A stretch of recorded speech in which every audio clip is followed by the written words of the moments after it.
стук моих шагов звучит в полночной тишине.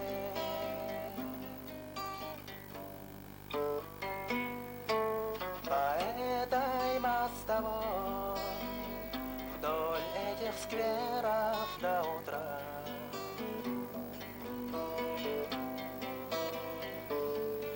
бродили мы с тобой, и это было так вчера. Как жаль, но ты сегодня не со мной, и только каждый раз, когда иду по этой мостовой, я думаю о нас. Пантелеймон Романович, когда все начиналось у вас и как начиналось? Я, вот Сергей Афанасьевич, мой заместитель, значит, мы окончили Якутский госуниверситет, математический факультет, потом я трудоустроился как более-менее слабовидящий. Здесь работал в своей школе незрячих детей наших, слепых детей республиканской, 5 лет математиком, потом перешел в университет, работал в учительном центре, работал до начальника отдела математического обеспечения в ВЦИГУ. Ну и потом посмотрел, что мои друзья ходят без работы. То есть вот Юрия Афанасьевича нигде не принимали, хотя он имеет высшее образование. Ну вот мы решили создать свой учительный центр для инвалидов. Ну, идея была создать центр для незрячих инвалидов, потому что в основном мы, вот с Юрием Афанасьевичем и там ряд наших друзей были заинтересованы, вот, оканчивая математический факультет. Ну, в 91 году мы создали этот центр с грехом пополам со всеми, там где-то полгода беготни было, даже более, вот по всем инстанциям, весь Верховный Совет обходили, бывший, то есть все правительство, там мы изрядно поднадоели, оттуда даже потом звонки пошли, почему вот университетские товарищи бегают здесь по коридорам власти, ему прекратить и так далее. Вот Василий Васильевич Филиппов звонки были, звонил в то время, по экономике там был сам, забыл фамилию его. То есть мы выбивали кредит. Основательно поднадоели и решили вам помочь, да? Да, но нам помог вот Штуров, когда была предвыборная кампания на вице-президентство.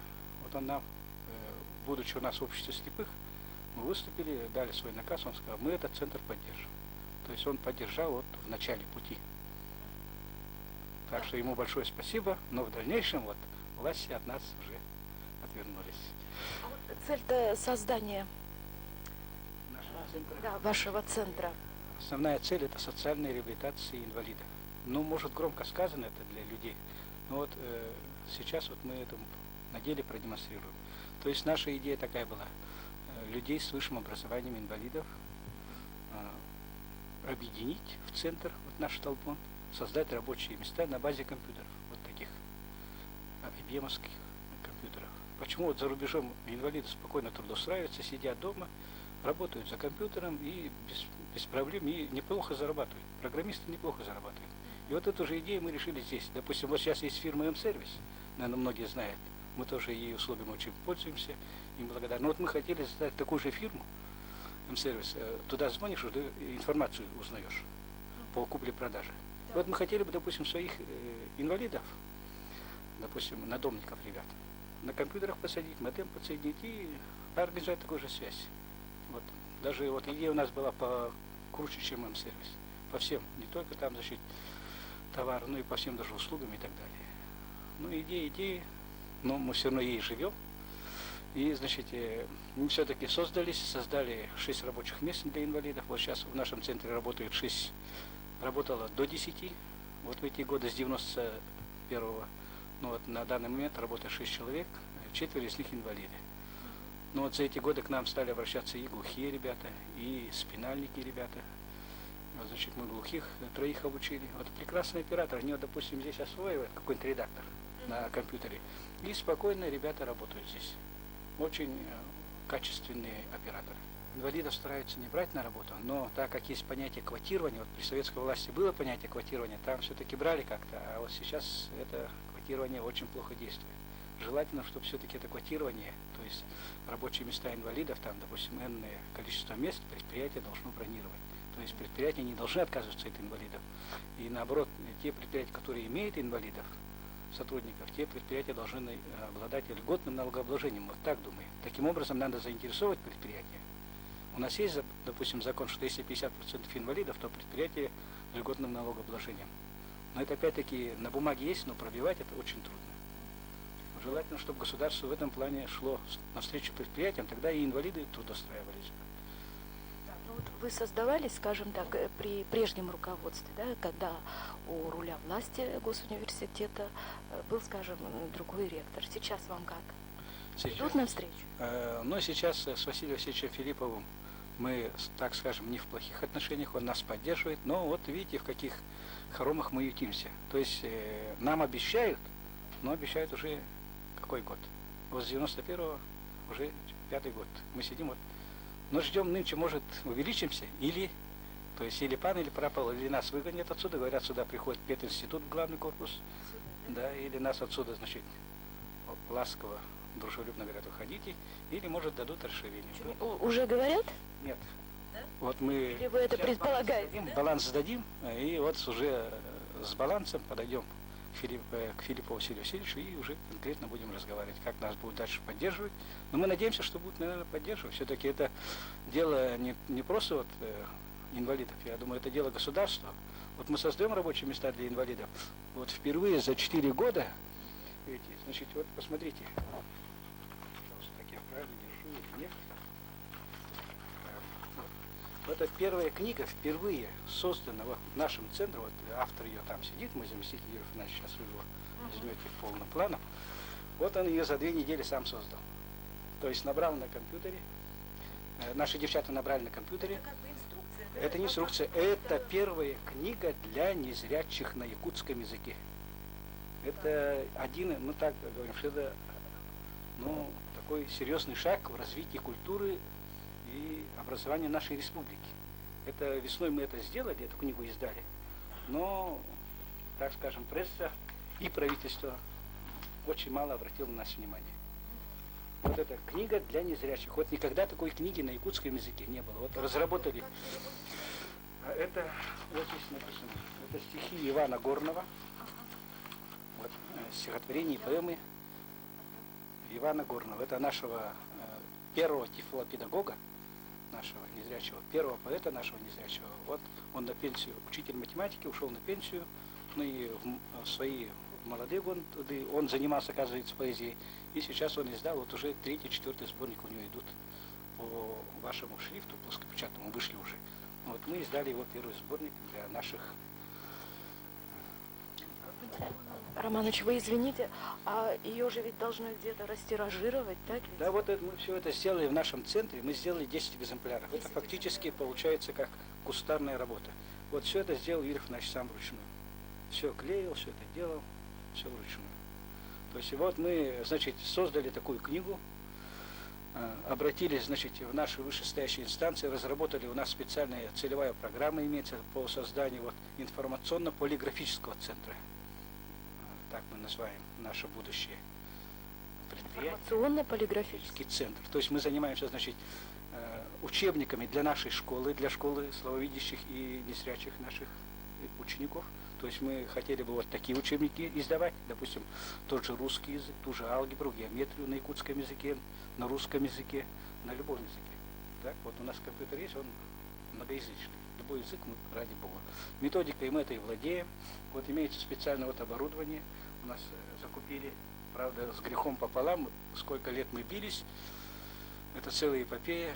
Здесь одной передачи, наверное, не хватит. Но еле-еле вот выбили оборудование. Вот это называется лазерный принтер. Так? А вот это наш брайлевский принтер. То есть он распечатывает вот таким шрифтом. Вот.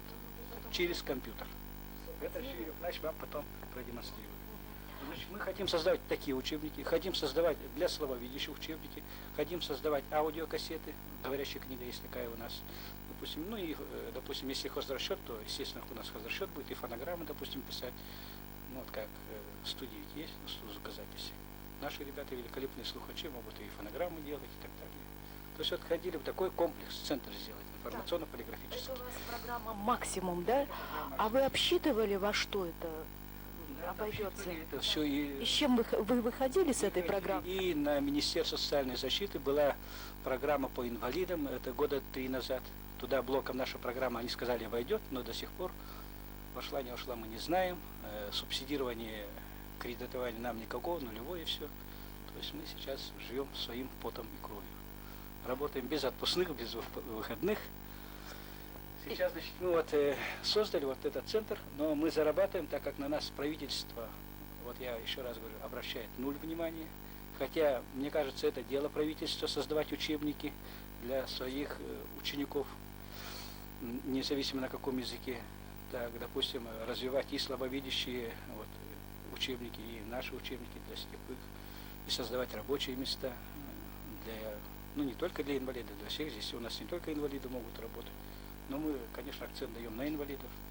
Значит, у нас имеются и спинальники, вот мы занимаемся, у нас 2 спинальников, имеется Петров Альберт Иванович, очень прекрасный товарищ, он работал здесь. Ну, мы им дали компьютеры, вот, у нас 2 интеллектуалов-спинальников, значит, их обучили операторскому делу, сейчас они уже переросли на уровень программистов, сами уже начинают писать программы. Вот таким образом мы хотели объединить не только, вот, допустим, город, но и всю республику модемной связью. Дай Бог, чтобы ваши планы осуществились. Упирается в материально-техническую базу, то есть вот в компьютеры. А каждый раз мы вот, потом своим заработав не можем отдать этот компьютер, который стоит энную сумму, допустим, 6 миллионов опять. Допустим, желающих очень много. Но здесь должно быть именно обращение нас взгляда того же Министерства социальной защиты, того же управления социальной защиты нашей администрации. Ну, 0. Мы и там были, и Акимов отказал, и Поэзиев отказал. Бесполезно, да? И вот мы думаем все, что все-таки увидят нас, ну, сейчас предвыборная президентская кампания, сейчас они обещания много давать будут, я думаю, обратят власти. Ну и мы надеемся вот на нашего нового главу администрации Спартака Степановича Борисова. Мы вот видим его хорошие начинания. Я думаю, если он увидит нас, мы, правда, пробиться к нему никак не можем. Очень тяжело. Вот пробивались, но бесполезно. Юрий Афанасьевич, как вы работаете? Ну, так, я работаю вот с помощью вот оборудования, которое специально для инвалидов по зрению, да. У меня тут имеется, стоит компьютер вот это, ПСК-2, конечно, старые, подаренные нам покойным Лазаревым Александром Ивановичем. Этот он, работая начальником управления социальной защиты, он, ну, с помощью его приобрели вот это оборудование, вот этот компьютер. Ну, с брайлевским дисплеем. Вот этот стоит он. Ну, тут выходит информация, которая на экране рельефна точечным шрифтом. Вот тут можно читать пальцами. Так, и еще вот тут имеется синтезатор речевой для озвучивания текстовых файлов. И что у нас видно вот тут на экране, да? Вот стоит у нас принтер, который печатает, вот с помощью которого мы, первый наш принтер, первая ласточка тут, с помощью которого напечатали мы книгу вот Ивана Горного на якутском языке, ну, шрифтом разработанным тоже, ну сообща, конечно, ну сами же разработали. Сами разрабатывали, да? Ну, это якутский шрифт по Брайлю, да? И вот я сейчас занимаюсь, ну, печатаю, сижу вот. Такая книга имеется, вот, это разговорник на якутском языке, да? Это тоже по просьбе наших, например, мы учились в школе, да? Ну, вроде бы сами якуты, но Якутского не знали. якутскую грамматику ничего не знаем. Нас всех учили с 1 по 5, и по окончанию школы на русском языке. Ну, как писать, как, что там, какие дифтонги имеются, какие там падежи, все это мы не знаем. Мы просто так можем Ну, владеем только разговорным якутским, да? Чтоб хотя бы немножко там знать свой, Поглубже узнать. да, поглубже узнать свой язык. Ну, решили вот напечатать вот этот разговорник. Тут имеется разбор грамматики, там хороший словарь имеется. Вот. Это будет вторая ваша книга, да? Это должна быть второй книгой нашей. Юрий Афанасьевич, говорят, вы тут сами вот и проводку тянули, да? Все делали сами. Это, конечно, если... Ну, скажем, это мелочь. Ну, даже вот говорят же, что слепой валет есть, вот, танцовщица слепая. Представьте себе, как она танцует на сцене. Вот. А проводкой тянуть это, по-моему, ерунда. Лишь бы по пальцам молотком не бить ее. И немножко смекалки, и все, наверное. Юрий Афанасьевич, небольшое такое нелирическое отступление.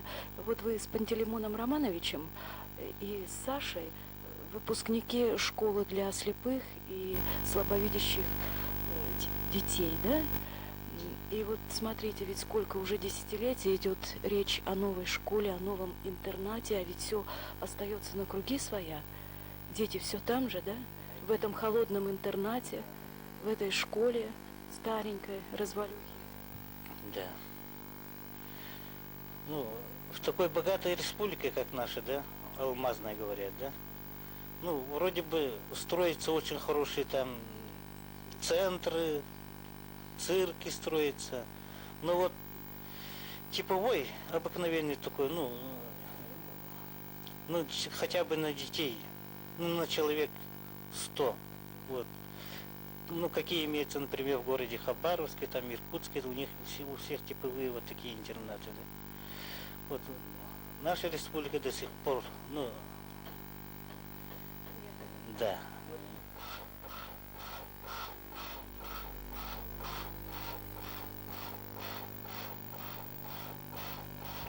Кто же протянет руку помощи этим людям, которые воспринимают мир через густую пелену тумана или видят его погруженным в вечный мрак? Что оставалось им до того, как возник этот самый центр Толбон, пыльный матрасный цех и до одури примитивная дешевая работа? Ну, в лучшем случае, учительство в родных и ветхих стенах школы для слепых и слабовидящих детей. Здесь в Толбоне труд творческий, интеллектуальный, приносящий удовлетворение и осознание своей полезности обществу. Им очень хочется жить полнокровно, насыщенно, и они достойны этого. Ведь не каждый способен управлять той тяжкой жизненной ситуацией, в которой оказались инвалиды по зрению. А толбоновцы полны оптимизма и веры в то, что общество, которое мы очень желаем видеть цивилизованным, наконец-то поймет и примет близко к сердцу их проблемы, беды, чаяния. Они очень хотят быть услышанными.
занимаемся поддержкой абитуриентов-инвалидов. Во время кампании абитуриент 93, 94, 95, я являюсь членом Центральной приемной комиссии от Министерства социальной защиты. Провожу интересы наших инвалидов, защищаю их конституционное право на обучение. Если инвалид первой-второй группы сдает на тройки, то мы стараемся, чтобы его университет принял уже вне конкурса. И у нас поступили уже ряд студентов наших абитуриентов с нашей школы, именно наши выпускники нашей школы, слабовидящих детей. Александр Попов, который сидит с нами, и Володя Неустроев, он учится на физическом факультете. Сейчас Александр Попов, ученик уже 2-го курса математического факультета, сдал прекрасно сессию. Мы так думаем, что он сдал прекрасно, 4, 4, 5, я думаю, не каждый студент сейчас сдает на такие оценки. Пожалуйста, мы представляем нашу будущую смену. Саша, чем ты тут занимаешься? Здесь да? Ну, я сюда просто пришел наведаться. В гости, да. В гости пришел. У него рабочий инструмент, говорящая программа. То есть он за компьютером работает, когда идет у него информатика или там, допустим, компьютерные какие-то занятия в классах. Мы разработали, то есть у нас имеется программа, но мы ее доработали, Минского института кибернетики. Это звуковой речевой синтезатор, который демонстрировал Юрий Афанасьевич. С дискеткой он ходит, на каждый компьютер садится, и уже программа озвученная у него. Такой программкой мы его обеспечили, магнитофон дали ему на вечное пользование, то есть стараемся поддерживать наших студентов и морально, и материально по мере возможности. У нас имеются студентки-спинальницы, очень, так скажем, прекрасные девушки. Это Попсова Ирина и Попсова Таня, да, и Ирина, Юрий Афанасьевич, фамилия Ирины? Дмитриева Ирина. Она очень прекрасно пишет стихи, Дмитриева Ирина. Мы этих девчат как-то в те годы поддерживали, там праздник мы выдавали какую-то мизерную хотя бы помощь денежную, через мэрию это оформляли. Есть адресная помощь, давайте нашим студентам помогать хотя бы через нас.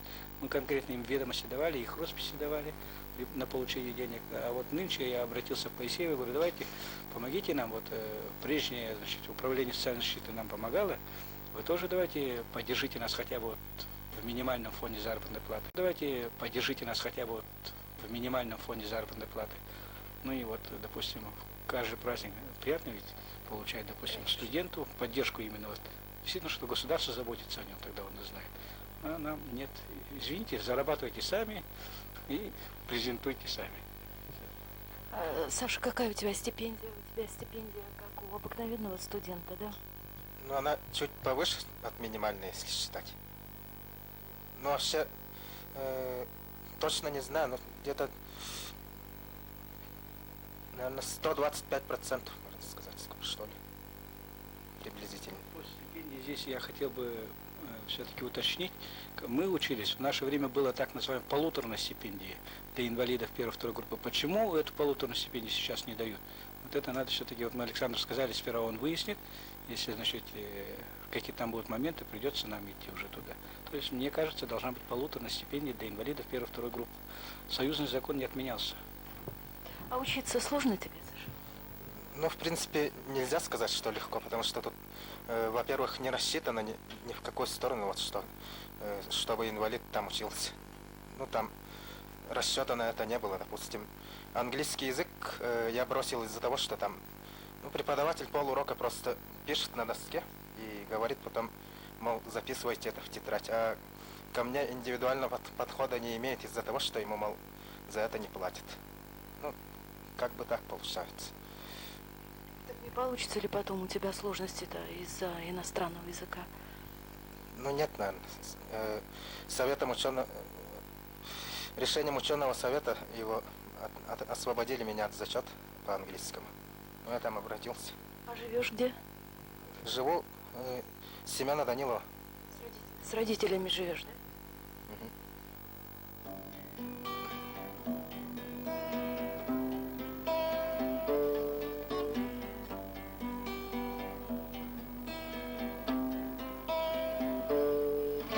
На темный ряд домов лишь одинокий свет в окне.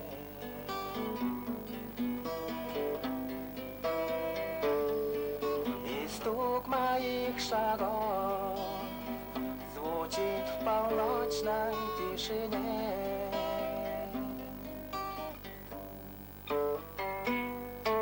По этой мостовой вдоль этих скверов до утра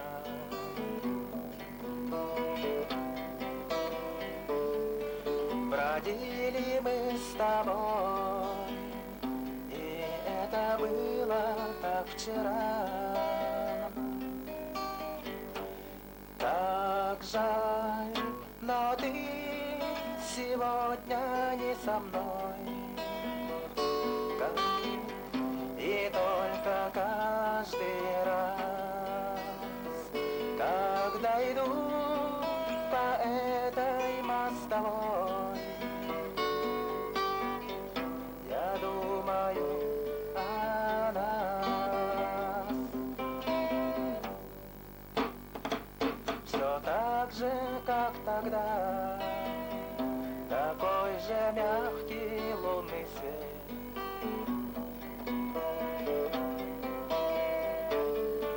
Блестит в реке вода, и лишь тебя со мною нет. Как жаль,